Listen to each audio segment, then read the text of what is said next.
Well, welcome back to Premeditated Opinions. This is a special episode, one of our people you should know, that features a friend of mine for a couple of years now, Mike Chandler. Nice. I'm excited.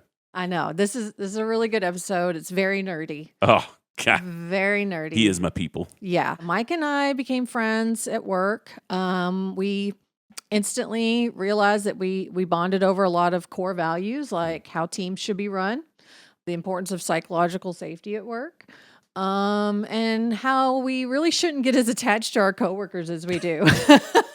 Is that avoidable though? Like in environments where you really care about like the people around you? Like I don't know. I don't know if I can do that. Really. No, it's impossible, but it's something you should not do. I guess. I don't know. I feel like there's plenty of both sides opportunities here. But he's definitely someone that I absolutely love. Yeah. So. Awesome. And because it's Thanksgiving week, consider this episode our little gratitude offering. Mike joins us from just outside LA from his home to talk nostalgic 80s movies and to dive into some seriously nerdy conversation about artificial intelligence that had us questioning everything and laughing an awful lot. It's warm, it's nerdy, it's very us. Mm-hmm. So let's get into it. Yeah, but even you mentioned E.T., like that's another one where my parents decided it was too scary and I wasn't allowed to watch it. And I watched it in daycare. They showed it. I remember that. They showed it. Yeah, when I was in daycare. Yeah. That's amazing.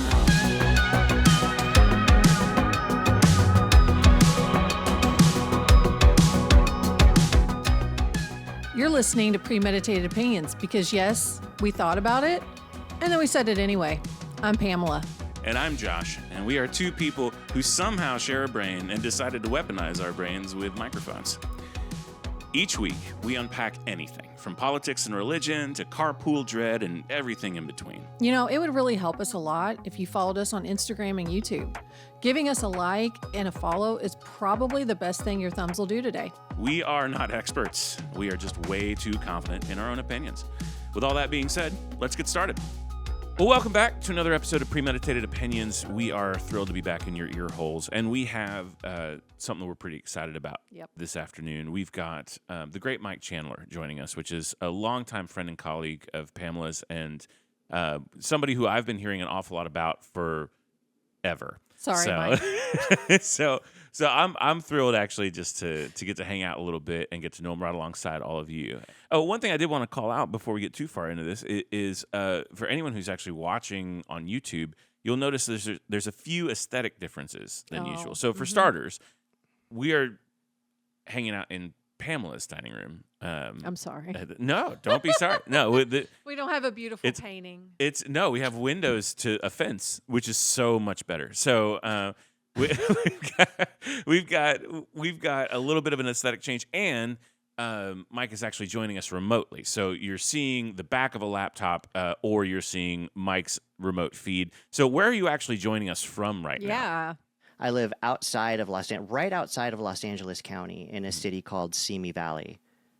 So it's very LA, but without being LA. I don't know if that makes sense. It's LA without the crazy. When I feel like crazy, I could just hop in my car and it's a short drive away. I've got family in Redlands, California, which is about an hour east of Los Angeles. And so I try and get out that way every now and again. I got some people very dear to me out that direction. So yeah, that's one thing too that's always interesting to me is that he lives in LA and he is not LA. When he's like, yeah, I live in LA, I was like, no, but where do you really live? And he's like, no, really. And I'm like, oh my God. Yeah. So yeah, we got to talk. I think I picked your brain about LA and like any like celebrity sightings and movies and things like that. No, that's the thing about where I live. If you live in LA, you may see celebrities every once in a while, but you don't see them all that much. It's not like celebrities just go and hang out in downtown. Mm-hmm. But I live in the suburbs. Actually where I live is it's an area called the Zone. It's in a 30-mile radius from all of the studios. Oh. And that means a couple of things. That means that celebrities who have TV shows and they have to live studio close they live around here. And then also, if there's something being filmed, it could be a TV show, it could be a movie, but a lot of commercials, they're all filmed like around where I live. So it's not unusual to drive around, on a Wednesday morning on your way to work and see a set, in like an abandoned gas station. See, that or is so wild to me. That's That is awesome. it's so like it's wild to super me. super common, and I love it. Like I've always had that around me, and I don't want to move because of it. Because What are like some movies, of the popular movies that you've? oh man, I mean, I don't even know if I can. It's a huge list, but I'll tell you that like so in my city was actually host to the television program Little House on the Prairie. It was filmed in the hills, like right like down the road from where I lived. So it was a really common thing to have, on a Friday afternoon, like star wagons, like the RVs or the motorhomes that the stars chill out in, coming down the hill and making their way to the freeway. All the trucks that hold the lights and stuff, and to see them on a Friday, like making their way for a long weekend. But like television shows that you've probably never even heard of. Quantum Leap in the 80s. Oh, they yeah. filmed an episode of that. But motion pictures too. When I was very young, one of the most memorable summers that we ever had was when they filmed Poltergeist in our city. Yeah. And it was inside. The principal photography was in our city. So the house that movie takes place in, that's like a mile up the road from where I live. That's amazing. And it was a big movie set. It was a huge deal.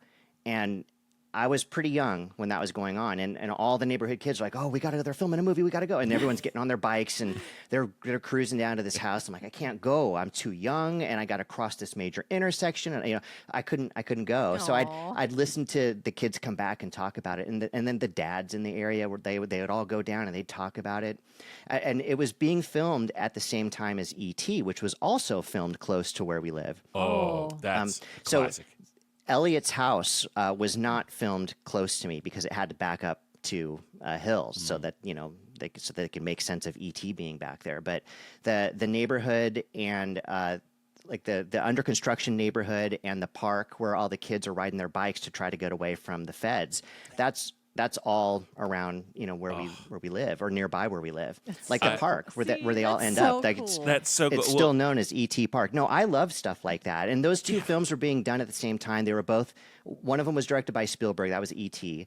Spielberg was an executive producer on Poltergeist, but he wasn't. His contract with E.T. prevented him from actually directing Poltergeist. Plus, they were filming at the same time.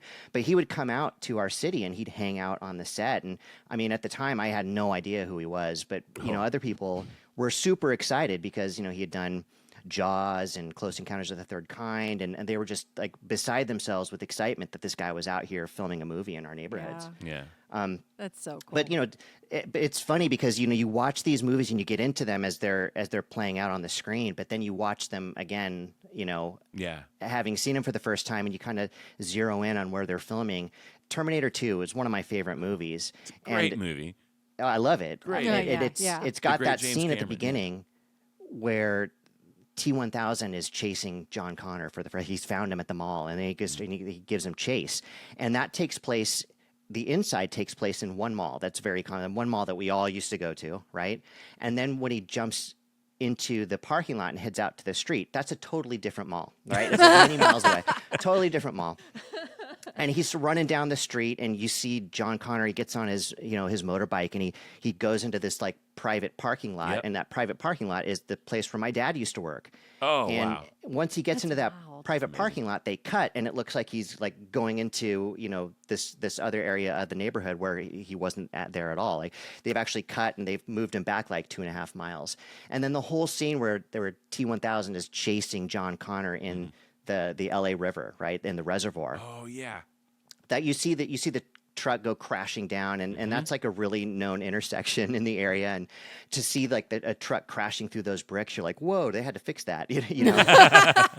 Then he's driving through the Yeah. reservoir, and you see him in one point, and you see like the houses, and you can kind of make out street signs, and you see what they're where they are, and then they'll cut, and it's like, oh, wait a minute, now they're like 2 miles behind where they were just a second ago. So you start to pick up stuff like that because you live in the area where these That's movies so are filmed. cool. Yeah. That's But so but it cool. makes it a lot more enjoyable and, Yeah. and special. Yeah. So I love that. I love that I live in that area and that there's so much film history, from all the movies that we watched growing up. It's not the same now.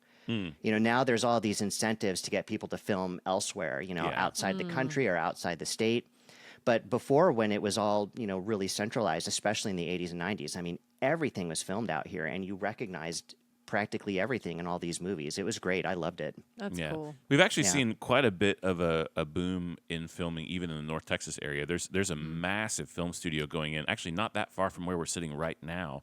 Yeah. There's a huge project tied to sort of the Tyler Sheridan network. The guy who produced Yellowstone, he produced, was it 1893?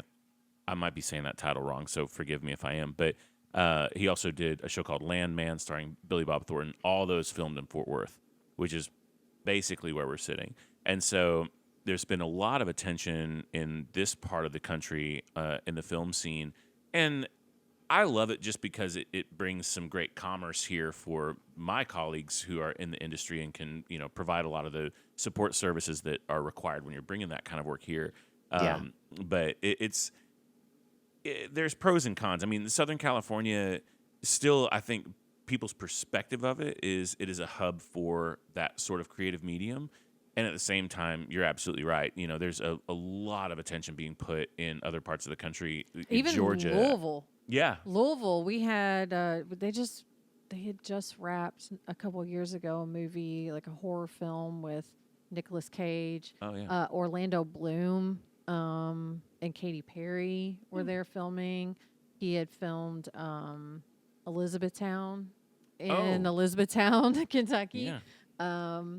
So yeah, I mean, we were starting to see more like of our friends' neighborhoods being kind of taken over Yeah, which by is fun. production crews. Yeah. So that was kind of cool. Office Space It's- was filmed in it's- North Texas. Yeah. Oh, was it really? Yeah. That's funny. Yeah, You know all of it was filmed in the Los Colinas area, which is in Irving, which is basically smack in the middle of the Metroplex. I love that movie. Office Space is filmed there. The Office, on that had 9 seasons. That takes place in Scranton, but was filmed out here in the San Fernando Valley. And the thing that always amuses me about that show is I'll watch them doing an episode, and they'll have some big episode where they go. Like there's the episode where Dwight and Michael Scott are fighting over business. They're chasing each other, and they're trying to. Michael has the Michael Scott Paper Company because he's been fired, and Dwight and Michael are chasing after each other, trying to get this business. They go running into this building where I used to work, and up the stairs and through the offices where I used to have an office, and it's just funny to see stuff like that. But the Office was actually filmed in the San Fernando Valley, close to where we live, and my son, who ended up getting to know that show during COVID and really learned to love it, was oblivious to the fact that it was all filmed out here. They'd have these scenes where they go, okay, well, we're gonna go deal with this at corporate. Let's go to New York. And they hop in a car and they hop on the freeway that we take all the time. And they're like, all right, we got a couple hours. Let's go ahead and talk. I'm like, you guys got more than a couple hours. You're driving through the middle of San Fernando Valley to get to New York. But my son, he's totally Yeah. oblivious to stuff like that. So I'd tell him, I'm like, that was all filmed out here. He's like, really? And we just hop in the car and I go and I drive to the actual office because it's a very distinct looking building. Yeah. Yeah. And he sees it and he's looking at it. He's like, wow, I can't believe it. He has me take a picture of him in front of the office building and stuff. And then we're sitting there and we're looking at it. And he goes, what about the episode where they got snow and they're building snowmen in the parking lot? And I'm like, God, yeah, you're right. I guess they had to manufacture some snow and Yeah. throw it out here and hope it didn't melt. Yeah. But movie magic. Oh, I remember that episode. Do you I remember do. that? Oh, yeah. When Dwight is hiding in the they had all these like human-sized Snowmen, yeah. and Jim comes out and he's terrified because Yeah. he doesn't know if Dwight's in one of them. Yeah, Right. yeah, That's a great episode.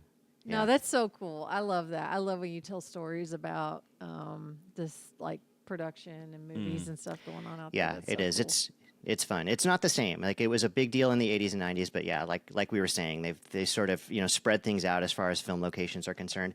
The last big production that we had out here was huge. It was Everything Everywhere All at Once. Oh, whoa! Principal photography was all out here. It was in our mall. It was in this old Bank of America building that Amazon eventually took over. But in between that time, when Bank of America had it before Amazon took custody of it, it was just an empty building, and they built all of their sets in there. And because they could do anything, they could blow stuff up in there, Right. and do their pyrotechnics, and it was a non-issue. That's one that I keep meaning to ask you what that movie was because I want to see it. I haven't. It's a fun one. It's a fun one. It's a ride. There's nothing. I don't know that I can compare it to anything. I don't know about you, but like for me, I watched it on a plane the first time, and I remember thinking I need to see this on a bigger screen. And I watched it at home once, and it deserves another trip. I need. Yeah, I need. It's a weird film. It is it's a weird strange. film. It's a strange movie, but that's fun sometimes for me. Yeah. Yeah. It was particularly enjoyable for me because of the star. I've mentioned this to Pamela before. We've talked about Ki Kwan. Ki Kwan was a child actor. He was, he played Short Round in Indiana Jones, and he played Data in Goonies. But I always remember him because I always just, especially during that time, I loved movies growing up. It was such a big deal for me, and I loved them so much, and I wanted to be in movies, and so when I saw that kid in these movies, these huge movies, Indiana Jones and Goonies, I was so envious of him. And it's funny because he lives around here somewhere. He's like, I think the only celebrity who lives out here that I haven't actually seen at an airport or a grocery store or something. But he's out in the valley somewhere. Never seen him, but knowing that he was such an inspiration to me when I was a kid. I was like, man, I would love to be that guy. How fun! He gets to do a movie with Harrison Ford. I was so envious. And then you don't really see him anymore, right? Because he took a behind the scenes job, and he continued to work on movies, but he was more of like a fight choreographer. And then he got back into it. He gets that role. He's out here doing a movie for months on end, and then the movie just blows up, and the guy gets the Academy Award, and he has this emotional speech. I was like, wow, that's the one guy that I would love to meet, I think. But yeah, like stuff like that, I feel like it really just it makes this stuff really, really special. Yeah. No, that's really neat. I remember him at first from the Indiana Jones, because he was in Last Crusade, right? Or was it Raiders? He was in Temple of Doom. Temple of Doom. Yeah. 0-2, man. Yeah, like the original Indiana Jones trilogy are some of my favorite movies of all time. Yeah, and yeah. the Goonies also has a special place in my heart. Like it's just kid movie gold. Like it's hard to ever get better than that. But yeah, I remember when he kind of came back onto the scene in Anything Everywhere All at Once. Gosh, I don't know why I can't say those words, but I remember watching him in that and thinking, man, this dude's been sandbagging some talent. Like he was Right. really enjoyable and a lot of seemed to have some actual range and emotion, and it was fun to watch. But I'm like you. I kind of grew up loving movies. I grew up in a household where I was a little bit restricted from a lot of movies. So I had this whole season of my life, kind of in my late teens and early 20s, where I went backwards and watched all the things that my parents wouldn't let me watch when I was growing up. And I remember I probably saw the Goonies for the first time when I was about 19. And I was like, no kidding. This is amazing. I can't believe anyone ever kept me from this. That's surprising, actually. That's surprising. Because I always sort of figured that the reason I enjoy the movie and continue to enjoy the movies because it always brings me back to my childhood, And, like, I'll see movies that I really enjoyed when I was a kid and think to myself, would I like that if the first time I saw it was now? I'm not sure. Yeah. So that's interesting. Yeah, but even you mentioned E.T., like that's another one where my parents decided it was too scary and I wasn't allowed to watch it. And I watched it in daycare. They showed it. I remember that. They showed it. Yeah, when I was in daycare. Yeah. That's amazing. Wow, too scary. That is a bummer. So then how old were you when you saw it for the first time? Probably early 20s. And I was trying to get some of those cinematic experiences that I knew I had missed. The very first non-PG movie that I watched was Jurassic Park. and When it came out, when it came out. Okay. Yeah. I was 10 or 11. I saw that in the theater. Yeah. Yeah. Jeez, We wow. rented it from Blockbuster and watched it at home. And I remember my parents sitting on either side of me and like constantly being like, "Are you okay? Is this okay? Like, how do you feel That about was us?" I was like, literally- "Y'all, just let me watch the dinosaurs." Like, That was the movie that I remember we went to as a family. It's the first and last movie I Wow. remember going to the theater with my parents. Yeah. well, I mean, It's it's not a worth it. bad one. Yeah, it Worth holds up. It was, yeah, we actually were just watching it That last weekend, yeah. Yeah, it was on TV. We're like, holy crap, like this still looks really good. yeah. And I was blowing my son's mind because I was explaining to him that this T-Rex is not CGI.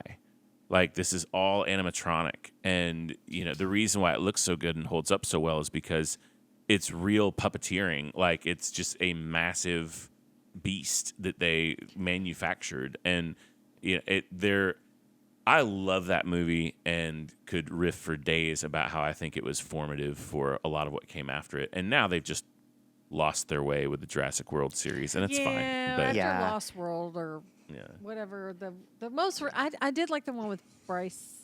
Bryce Dallas Howard. Yeah. That was the first. I think that was the That was first the first Jurassic one, World. and Yeah. it was That- the first one in But Jurassic after that, World. I was done. I'm Yeah. like, Yeah, I think that there's a lot of pressure on Hollywood studios these days to manufacture franchises, and I think that's why we see stuff like that. Yeah. I think that Jurassic World actually started out okay, but because it started out okay, and because it did so well the first time, then they're like, all right, now we got to just keep going with this, and that's what you see them doing now, right? They did the trilogy, that Jurassic World trilogy. Now they're starting over again. They've got Scarlett Johansson in a movie. I'm sure that the intent there is to do a couple of more. Yeah. So yeah, I mean, I think you see that with Ghostbusters too. Ghostbusters, I think, is one of the best 80s movies of all time. Oh. I mean, it's so high on my list. It's one of my all-time favorites because it had everything. It had 80s comedy, right? There's something distinctly unique about 80s comedy.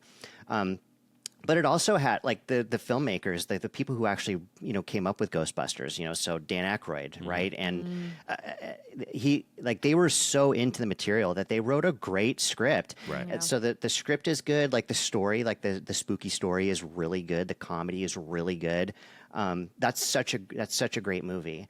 And because it was so good and it was so successful and so memorable, there, naturally a sequel came out, like a handful of years later that was, and then there's all this pressure to, let's redo that, let's redo it. And they rebooted it in 2016 with the ladies, which I actually enjoyed. I loved it. I thought it was. Watched it. We our families just watched it Halloween. Yeah, I think. it was Oh, one yeah. of the Halloween themed Yeah. movies that we watched. I loved You know, it. I love it Melissa takes- McCarthy and Yes. Chris Oh, yeah, like, Wig and All Kate four McKinnon. of those ladies, Yeah. they're so good. Leslie Jones. They're wonderful comedians. The movie took a lot of heat online. There were people that just didn't like it, and I think, and it was split into a couple of camps. It was the people who were really dedicated to the original Ghostbusters film and wanted to see that continue Yeah. with the original people.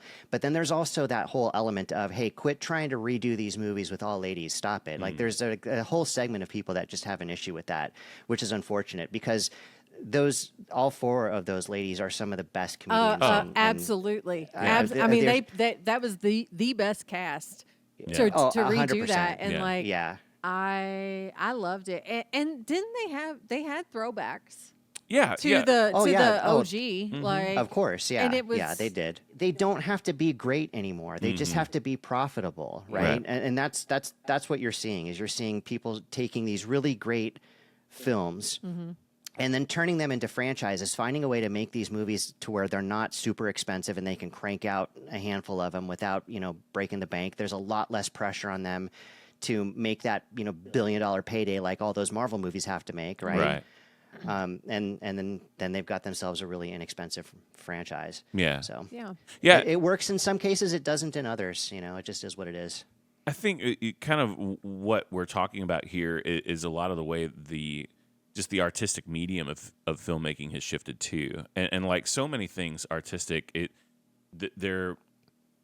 there's usually a pretty substantial shift in the output of something artistic as soon as money becomes involved.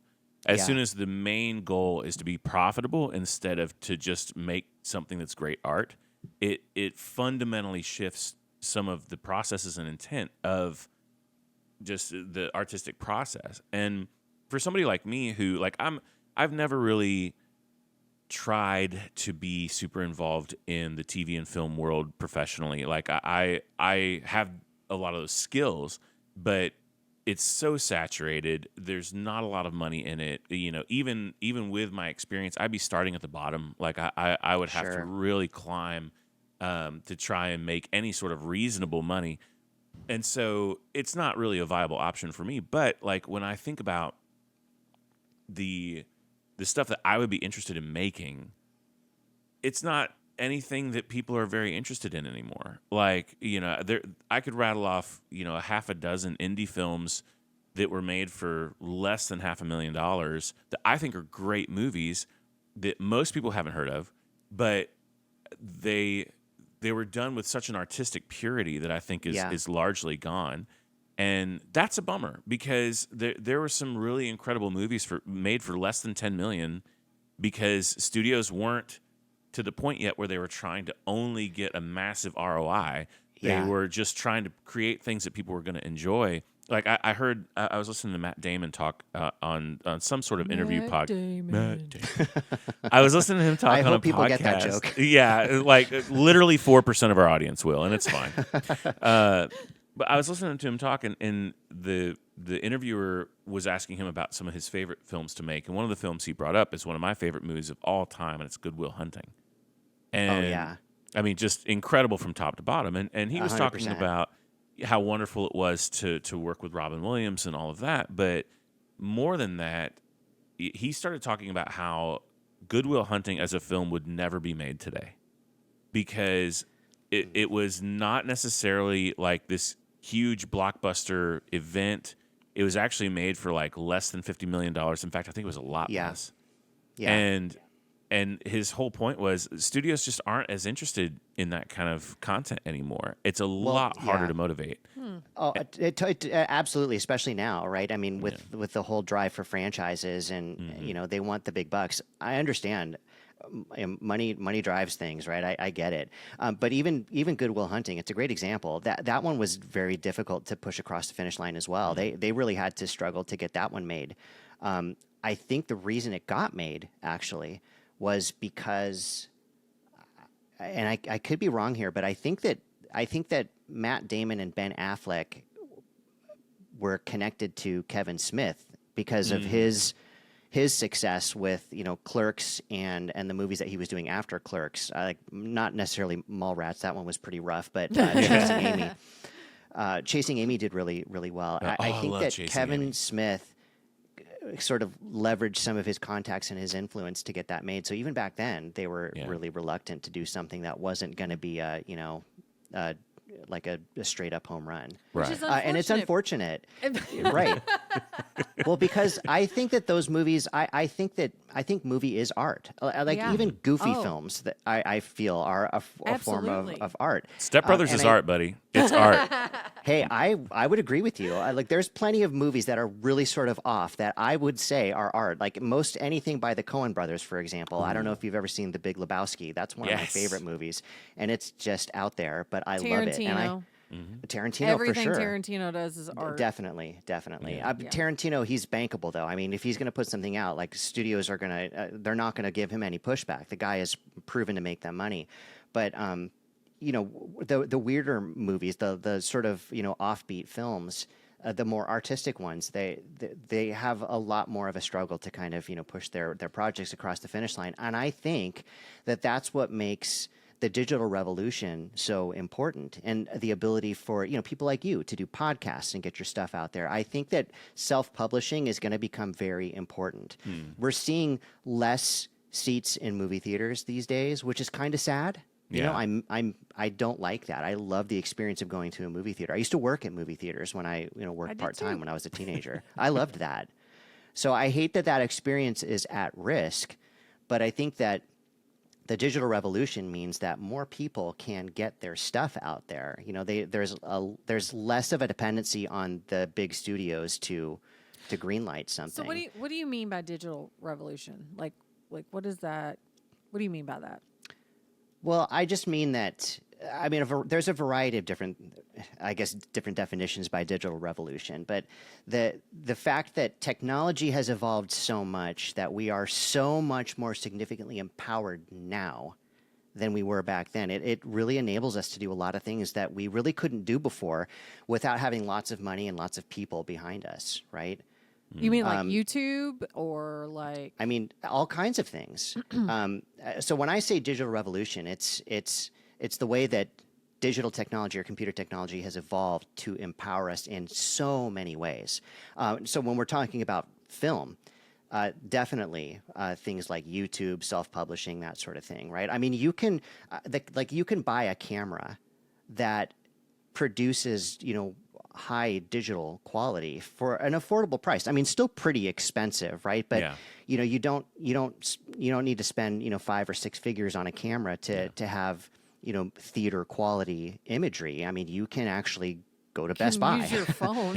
Well, yeah. You can even use your phone in a lot of cases. You can, and then you can process the images on your own device, your laptop, and make them look more film-like, make them actually look like 35 millimeter film. So there's a number of ways to get the effect that you're looking for without having to have a ton of money and a ton of people behind you, and that is a direct consequence of evolving technology. Yeah, so I'd see that applies to film, but it applies in a variety of other ways, especially because of AI. As AI has continued to evolve, we're all really scared about what could happen there. But I see it as a very good thing. I see the evolution of AI as being as important as the invention of the keyboard and mouse and the graphical user interface. Yeah. So if you want me to explain that, I can. I actually have a really good explanation for why AI represents the evolution of technology from a computing standpoint that I think you'll get. Okay. So just hear me Fire out away. for a second. Yeah. So computer technology has evolved in ways that we can kind of put our fingers on. And when we sit down and think about some of the ways that computer technology has evolved, we can relate to it in such a way that we can then take that experience and apply it to AI and say, okay, well, maybe AI is really, really good for us, and we need to think about it in a different way. So think about the evolution of the keyboard and mouse and the graphical user interface. If you were doing computing in the early 90s, let's say, and you got your grandma a computer, and your grandma says, look, I need you to come on over and show me how to delete a file. And she's got Microsoft DOS on her machine. And you're like, okay, well, you have to open up to the C prompt, and then you CD space to the name of the folder, and then you do a dir *** to list out all the files, and then you find the one that you want, and then you hit del space and the name of the file .exe and hit enter, and that'll delete the file. Your grandma's like, what the hell are you even talking about? Yeah. What are you talking? I can't do any of that. Get over here and delete the file for me. But then, then Microsoft starts to steal ideas from Apple and comes up with Microsoft Windows. And you say, okay, Grandma, I got an idea. Instead of doing all that stuff before, we're going to install Windows. And then what you do is just open up this folder, and it shows you a list of the files. And you just take your mouse and you drag it over to the trash can. You drop that in there, and then the file's deleted. And Grandma's like, awesome. Why didn't you just say that in the first place, right? Well, the mouse is what made that possible. The evolution of the software, the graphical user interface made that possible. What AI is it's really not that different, right? I mean, artificial intelligence has been around in just very basic levels for a very long time, and so has machine learning. What's different is machine learning has become so efficient that we're able to learn from a lot more data a lot faster. Yeah. And we're able to leverage that because of the advancements in natural language processing. It means we're able to take all of this stuff that machines are now trained to do and then use natural language to instruct them to do it.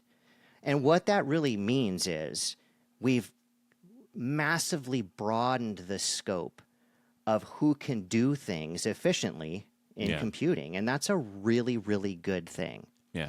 It comes, though, with a lot of problems. And people are very quick to point those problems out and identify those problems as why we need to slow down on AI and not embrace it the way that we are. But that is not the way to go.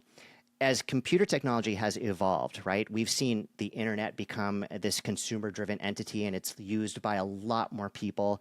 Now our computers are not just these things that we plug into the wall to power them up. Now we plug them into the wall, and we plug them into this global network, Right. and that exposes us to a lot more things than we weren't exposed to before. And things start to happen, like we start to have people trying to hack into our machines, and now we have to install antivirus software. Like we don't look at the internet and go, oh my gosh, this exposes us to a lot more dangers, so turn off the internet. Let's not embrace the internet. We don't do that. We go, okay, let's look at what's happening. Let's recognize that, there are, as technology has evolved, it's given more people the ability to do bad things.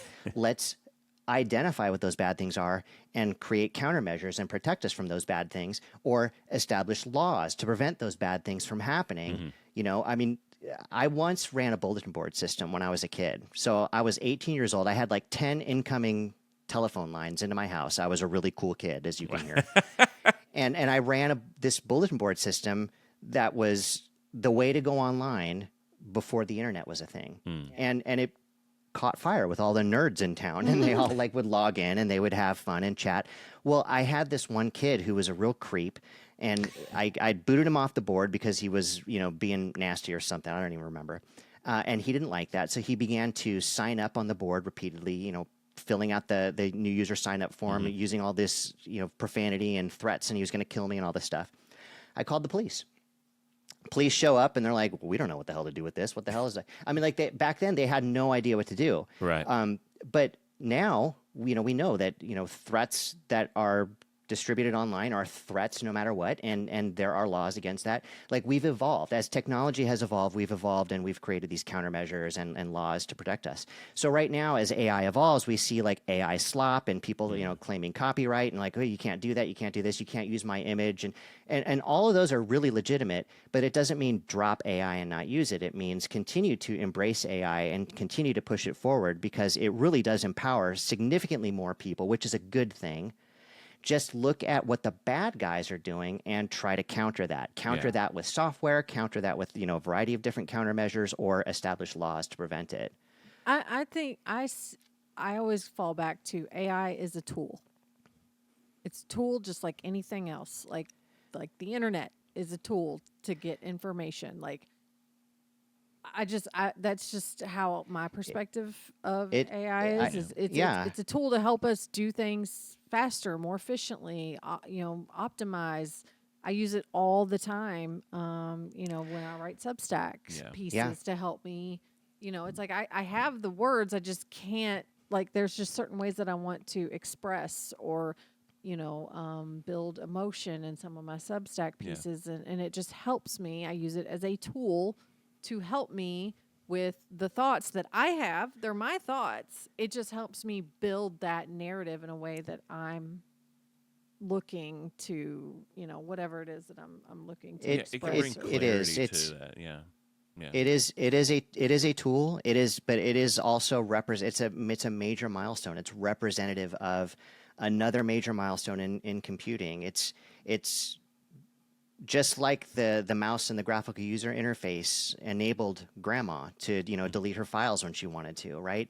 This is taking, people who maybe just didn't have the aptitude to do certain things, and it's enabling them to do them now, which, doesn't always produce the best results, but it is going to get that technology in front of people who probably wouldn't have had it otherwise. And I think that that's a very good thing. I think it's just enabling more people.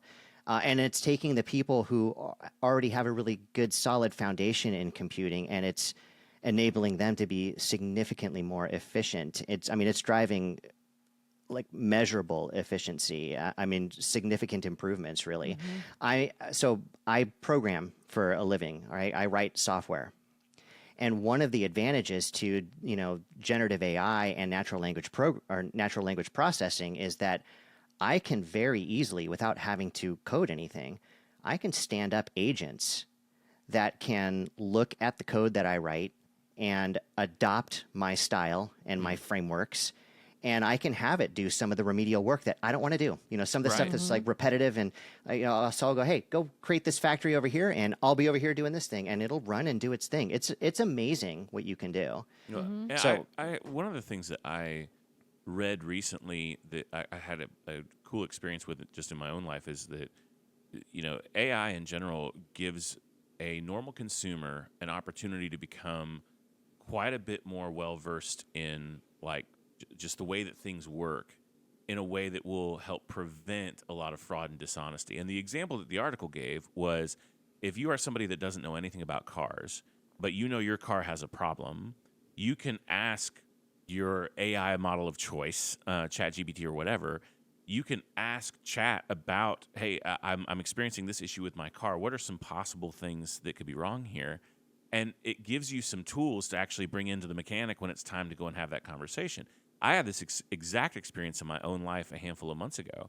We were having ongoing issues with our air conditioning system, and I had a very loose, high-level knowledge of how HVAC systems work. I am in no way a You're not professional. HVAC certified? I'm really not. Yeah, but It's like I the only one who's not. How embarrassing. I know it's I'm working on it, guys. But the issue that we kept having, finally, I was like, okay, I think I sort of understand this. But then I just plugged it all into ChatGPT, and I was like, here's the issue that I think is happening. Here is how our system is set up. Can you explain to me how this works and help me talk to the technician when he arrives? And I mean, within 5 minutes, I knew exactly how this whole thing worked. I knew exactly what the terminology was. And so when the technician arrives, I'm now talking to this technician using terminology that's going to be familiar to them, talking about parts that I know are what we're talking about. And it helped us get to a resolution so much faster. Yeah. Just because I could walk in with operational knowledge of what was happening, and it gave this technician the sense of like, okay, this guy's done his homework, so I'm not going to try and pull something stupid. But I Yeah. think that also requires a certain level of critical thinking skills. Oh, yeah, I agree. Because you could have done all of this work through ChatGPT and gone to this guy and said a bunch of stuff, and he's looking at you like, did you ChatGPT that? Like, do you even know what you're talking about? That's Like, fair. Sure. That's fair. Sure. Yeah, and there's another side of that to consider. It comes up a lot. It comes up a lot in my community when we're talking about software development and software engineers discussing the merits of using these tools professionally.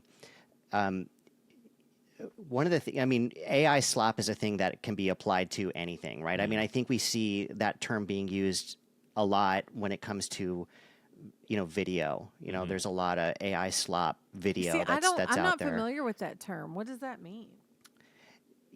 It's I don't even know if I can define it because it's So it's basically, I'll speak in terms of my own industry because I'm sure this exists. I can see how this would absolutely exist in yours as well. But for the creative media world, AI slop is just content that has obviously been created through AI means that is either just horrible disinformation or at best terribly done content that doesn't serve any meaningful, helpful purpose. And so, like, most, not to get overly political, but most of what you see on the White House social media channels at this point is almost AI slop. Like, it's just garbage content being produced, and now we're seeing our current sitting president flying a fake airplane, dropping human feces on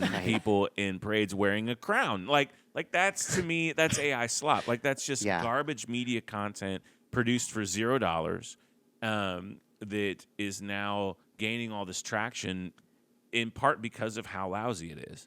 Right. And so that's in the media world, that's how I see it, is it's just garbage content being cranked out in mass by AI tools that is kind of flooding flooding whatever industry or market or whatever to get to as many people as possible. Mm-hmm. Yeah. Okay. Yeah.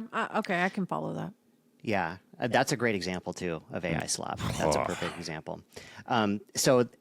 So yeah, AI slop exists in my industry as well, in the programming industry. There's nothing stopping someone from sitting down with any one of these generative AI tools that will take a natural language prompt, and they could sit down and say, make me an application that does X, Y, and Z. And it'll do its best to make that application in whatever platform or format you tell it. And then you go and run this application. It might have some bugs. So you say, fix that bug, and it does it. It fixes the bug. All right, now I got 2 other problems here. Fix those 2 other bugs, and it'll fix those bugs. And now the AI looks, or the UI looks kind of mangled. Like, make that pretty, and it'll do that. And then now you've got what appears to be a good working application just from prompts. Yeah. Until you open up the code and look at how it was written, and it's got security holes, and you can log in without a password, and it's all this stuff about it that it looks good and it demos well and it seems like it's functional, but it's not of any decent quality that you can sell to anybody or deploy in a production environment or anything like that. Yeah. So so there's a lot of people who are like, it shouldn't be used. It shouldn't be used because of that, and I understand why they feel that way. I think what people need to understand is that they do need to get a good foundation on how these things work, right? Yeah. Like, they need to understand how to make, animated videos. They need to understand how to make software so that they can go in and prompt it appropriately. Instead of saying, make me an application, understand what it takes to make that application, and then use these tools instead to build the building blocks of that application a piece at a time. Which is where I think that AI tool and critical thinking skills comes into using AI and using it responsibly. Yeah, there's a big risk right now because these AI tools are so effective that, people are going to just bypass the learning cycle and just go right to, AI prompts. And people are doing that, and we're seeing not great stuff as a consequence. And that's inspiring people to say, AI is just not that great. It's not what it's cracked up to be. And I just don't believe that's true. I think that I don't know. Your haikus were pretty awesome. No, those are good. You're right. But no, people need to take a step back and recognize that these tools are really, really good, and then understand what they need to do to use them appropriately, responsibly, and effectively. Yep. Yeah. Because seriously, it's changed my life. I mean, I really do believe that I can produce really good software at a pace that's 10 times faster than my peers. And that's significant because there's a lot of pressure to write software, a lot of it on the cheap, right? I mean, they've been for decades. How do we do that? How do we write software quickly and on the cheap, right? And there's all these strategies for offshoring and all the things that they're doing. And it's like, well, this is a really good way to get tools in the hands of competent, proven developers with great track records and have them produce software that's sound, because they know how to produce good sound software. Yeah. But quickly and knowing, effectively. but like the whole thing though comes down to knowing what that looks like, what that means. No, you're right. Like, Yeah. That's the discernment piece of this, and is like, yeah, I'm sure it can spit something out, but can it actually do something? I don't know. Yeah. Like, you need that experience and that Yeah. expertise to be able to say, like, this is good code, or this is Exactly. or knowing what holes it's missing or whatever. The reason I signed up for a ChatGPT account years ago was because a friend of mine who does a lot more. Was because Chandler was creating haikus at work, and so I was like, "What is this?" That was my story. But anyway, I'm sorry. Go ahead. So, no, I had a friend who was doing a ton of 2D and 3D animation. True story, by the way. I'm sure. And he was using After Effects to do a lot of that. And within After Effects, there are these tools called scripts. And so scripts are basically lines of code that will just automate a function that you're animating within After Effects. And he told me, "Hey man, ChatGPT can write After Effects scripts." I was like, "No, it can't. Like, there's no way that they can do that." And so I was working on some 2D animation project. This is forever ago. And I was like, okay, I need to write a script for this. I needed part of the animation just loop nonstop, which is a relatively simple script. And so I remember just being like, okay, let's try this. So I pulled up ChatGPT and I just gave it some instructions, and it spit out a line of code, and I just copied it and pasted it exactly as it was. And I was like, oh my God, it worked. Yeah.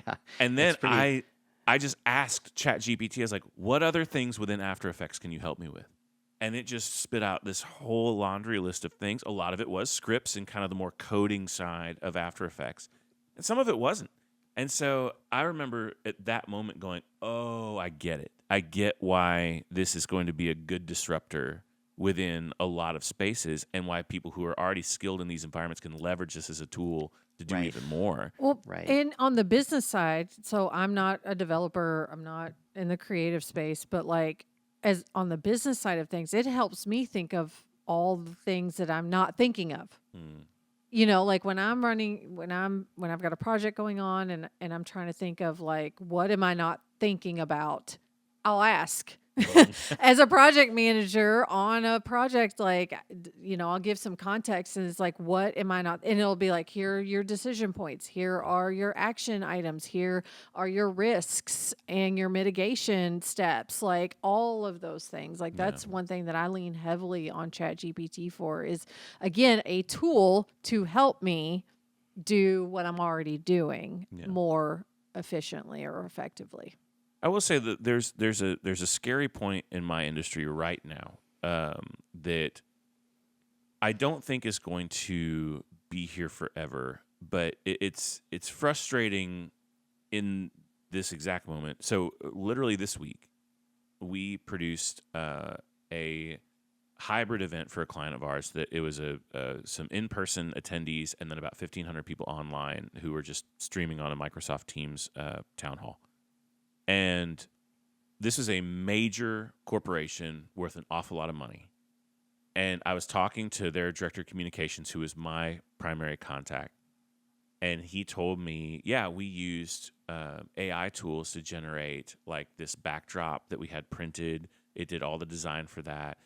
All the voiceover for every video we have is all AI voiceover. And there were a couple of other use cases where I was just like kind of squirming a little bit because I was like, okay, but I know people, real humans, who do all those things for their job. And there's a point in the creative media space we're at right now where even major corporations are like, well, we don't have to worry about going out and finding the right vendor. We don't have to worry about whether or not it's going to fit within the budget of this project. We just have all these tools at our disposal, so we're just going to reach for those first. Yeah. And it's hard for me in the line of work that I'm in not to squirm a little bit in the face of some of that. So do you, in your perspective, like, do you think that even that kind of thing is going to come to some sort of balance and we'll find our way through it? Or are we about to see the elimination of some of these roles? Yeah, that's a really good question. And this is just your opinion, obviously. Like you're not predicting the future. We're not hinging our, future employment decisions. Yeah, but exactly. just, like, what are your premeditated opinions on that? I do think it's going to result in the elimination of jobs. Yeah, I do. Yeah, I don't see how it wouldn't. If you can do more with less, right? It just stands to reason that people are just we're just not going to need as many people doing the same things anymore. It's going to force the people to voiceover upskill. example. Say that again. I said it's going to force people to upskill. I mean, it definitely will. Yeah. That voiceover example is a really good one, actually. Because I shouldn't be admitting this, but I feel like I owe it to my wife to admit this. But I spend a lot of time watching YouTube videos of police body cam footage. Because I'm deep so diving that in fascinated. episode 2. Episode 2, Mike Chandler is going to be all body cam. Oh, definitely. I have plenty to say about. I need to do my why research. Yeah. Police body cam footage, I think, is one of the most important things that I think I've ever found. It's completely changed my perspective on law enforcement. And have you seen that Netflix doc, The Perfect Neighbor? It's Yes. all police body Yes. cam footage. The Yeah. whole, there's a couple scenes that aren't, but like for the most part, it's all body cam footage. Right. Yeah. No, I've seen that. That but is wild. one of the things that I notice about this one channel that I watch is, he summarizes what takes place at the beginning of what's about to take place. He summarizes at the beginning of the video, and then at the end of the video, he talks about, what the charges were at the end of the incident, and he uses an AI voiceover effect for that. And he's been pretty consistent about it. His channel's blown up over the years, and he's got a lot of views now. Like he doesn't, and he's actually got a retired police officer who comes on and does commentary as well. But so he doesn't need to use it anymore, but he does, and it's because it's kind of consistent. Like you hear that voice, and you're watching one of his videos, and that's a really good example where AI has sort of eliminated what would have been some person's job. So I think unfortunately that is a thing that's going to happen. I'm sure there's going to be plenty of that in my industry. Yeah. Right now, people are very threatened by AI and not sure what to do because in software development, we're not very disciplined about it. Like when I first discovered it, I vibe coded. That's a phrase. I don't know if you've heard it, but vibe coding is what they call it when you sit down and prompt your way through the engineering of a software product.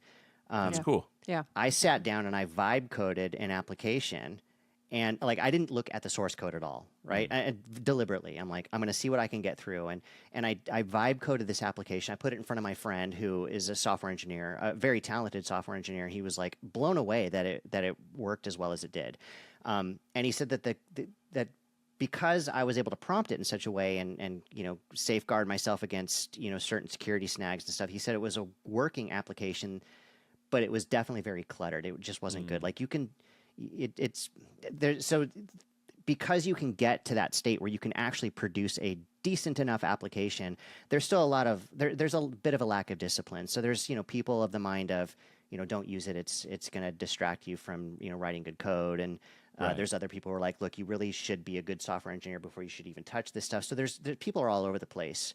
So, but I think eventually people are going to get it, and I think it's going to become more widely adopted, and then when it does, I just can't imagine that we're going to have as many software engineers out there getting jobs. I mean, when you can do the volume that you can do, and so long as you're using it effectively, you're producing really good outcomes.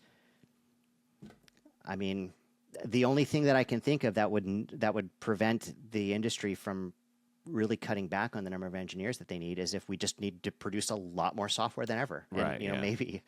But otherwise, I don't see how it doesn't result in jobs being eliminated. Yeah, which is a bummer. But the answer that I always have, which isn't a very good one, is that we have seen this type of evolution over decades, right? I mean, going back to the Industrial Revolution, I'm sure there were people who were like, interchangeable parts in factories. What? This is insane. Why would you do this? Like, what's this going to do to us? I mean, I feel like we've been having this argument as a civilization for so many years, and we've been able to adapt and overcome. I think it is an evolution, and I agree. Like, I think that we do have a lot of fear, but I think that fear is more of like, how do we adapt to this? Like, what does that evolution look like? Like, we may not need software engineers, or maybe we do, but they're just skilled differently. Or maybe it's a different role that comes out of this that, you're going to start. We will always need software engineers. We will always need people. And that was just an example. Like, I get it. But we'll always need people who are responsible for producing software. I think what is going to change is how we actually do that and how we determine who's qualified to do it. And I think that's what makes AI so important. I mean, people who maybe didn't necessarily have the aptitude to learn a programming language, but understand the concepts of programming. Like they understand certain subroutines, like, looping constructs, like these things, data input, like these are things that make sense to people and they can articulate them. It's going to change who becomes responsible for producing software and how they produce software, but we're always going to need people to produce software. Yeah. So I think it's going to force a lot of people to upskill. And then I think it's also going to force a lot of people to start looking broadly across relationships and more of human skills, soft skills, and how, there's going to be a huge focus on that as these kind of other I don't want to say menial skills, but some of these like skills start getting replaced by AI. Yeah. Well, there are certain skills that are never going to get replaced by AI, and that's, anything involving people serving other people, right? Yeah. There's what's never going to go away. real estate is never going to go away. You're always going to need real estate. You're always going to need land, right? So Mm-hmm. buy property, I guess that's what I would advise anybody who's afraid of the AI revolution. Well, Talk then to go buy Ashton property. Hines. Talk to If you Ashton. have real estate questions Right. in the DFW area, at least. Right. Real though. But then, serving people serving people, that's always Exactly. going to be a need, right? Yeah. And people don't like that. People don't like to hear that customer service is ultimately going to be, what stays alive. But that's important. People Customer need service, sales. Yeah. Yeah. And yeah. honestly, right now, I'm focused on data. Mm. Like all the things that feed AI and how does that look and how does that work? And, garbage in, garbage out. Like same thing with AI. Like you're feeding it crap, you're going to get some wild results. Right. Yeah. Yeah. Yeah. So, I've been kind of pushing that agenda, if you will, as far as like, a lot of small businesses are, trying to figure out, do we adopt AI? How do we do it? What does it look like? How do we use it? Can we afford it? And all of those things. And it's kind of like, well, you need to start from where you're at, which is what data you have that you're going to be feeding into this, whatever AI tool that you go with. What does that look like? Like you got to get your house in order before you're ready to bring AI in. Yeah. So, okay, we need to be Yeah, I yeah. hate Well, to- we it the is, sun like, has gone down dark. since we have started talking. It was bright outside, and now there is nothing behind us. And I hate to do that because this is a really great conversation, but we Yeah. will have a follow up. Oh, absolutely. No, we Okay. we appreciate you hanging out with us, and this is it's lovely to be connected to another nerd. So thank you so much for joining. He is the nerdiest. Yeah, That's yeah. why we love I'm him. up there for sure. Yeah, I'm he's high on writing the list. Yeah. haikus with AI tools. Oh, which I I'm love telling so you, much. like, I legit did not understand how ChatGPT worked. Like, I thought he was writing this stuff. Oh wow. Like, I was blown away. And then he's like, oh, it's this ChatGPT thing, which, like, they had just launched. Yeah. yeah, it was pretty new. Yeah, That's you so were one of fun. the early adopters, and then slowly And I was but putting it to surely, good yeah. use, by the way. You I was were. writing Right, poems exactly. and It was haikus. I'm hilarious. like that's Yeah. that's what And it's for. they Yeah. were exceptional. Yeah, the Pamela and I and Josh and Krista all have a group chat, and every now and again we will I know where you're going with we'll this. drop into ChatGPT like, help me say that I'm heading home from the grocery store in the style of an 18th century explorer, and it'll spit out like this perfect, like straight out of a movie dialogue of exactly what's going on. I've been foraging in Right. the Yeah. I am henceforth heading to the homestead with provisions aplenty. Like it's so Yes. great. Yeah. So See, I love stuff like that. yeah, we're And, really using it well. We're using it well. Yeah. I know that's the funny thing. Like I All spent these an data embarrassing. centers popping up. Like, thanks. God, seriously, yeah. Like I'm like, wow. How much water did I just take up? Right. How much energy did I just burn so I can write my awesome haiku? Yeah, I actually ended up spending like an embarrassing amount of time writing a Teams plugin that would allow me to say, /haiku, write a haiku about such and such thing, so that it would then spit out the haiku and then I could paste it into Teams.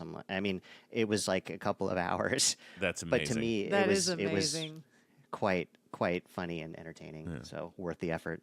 Well, thank you so much for joining us. I'm thrilled to finally have spent a little time with you Yeah. in Yeah, this kind likewise. of environment. And so we will certainly have the great Mike Chandler back on with us to discuss more film AI topics, among many other things, I'm sure. Yeah. But yeah, we will. We didn't hit the bangers like Salesforce. Oh, yeah. And No. TDX. And know. There's so all much that meat on the stuff. bone. Oh, there's so Yeah. much more. There's so Yeah. much more. And Do I you was- want to plug anything that you're working on now? And I'm trying to get inspired to put something back together again, especially because of all the AI stuff. I really feel like the AI stuff is a big deal. Yeah. And I feel like I have a different perspective on it, and I just want to kind of get that out there. So I'm trying to come up with something that I can put on YouTube that'll let me share some of my findings. I Awesome. just don't quite have that together yet. When I do, you'll be the first to know. Awesome. Awesome. Well, thanks so much for joining us, man. And thanks for joining us, all of you, for pretty fascinating and wide-ranging episode Yeah. of Premeditated Opinions. And as always, we'll be back in your ears next week, and we're so grateful for you all spending your time with us. Please give this episode a like if you enjoyed it. Share it with somebody. Stick it on your social media channels. If you're watching on YouTube, feel free to drop comments. Hit the subscribe button. Please, we want to hear what you guys think about AI in the future. Yeah. and digital revolution and AI slop and all the things that we learned about today. Exactly. We want you to put your comments in so that Mike can come in behind those comments and tell you all the reasons why you're wrong. Right. That's plan A. Perfect. So anyway, thank you so much for joining us, and we'll see you next week. Yep, absolutely. Well, that's it for Premeditated Opinions, where the thoughts were fully baked and only mildly regrettable. If you enjoyed today's episode, congrats on having truly excellent taste in podcasts and opinions. Following us on YouTube and Instagram is a quick and easy way to support us. So if you liked literally anything about today's episode, please like and subscribe. Also, send this to someone who needs to feel seen, dragged, or both. We'll be back next week with more unsolicited insight and emotionally responsible spiraling. And until then, please stay hydrated and behave yourself in the comments. But if you don't, at least make us laugh.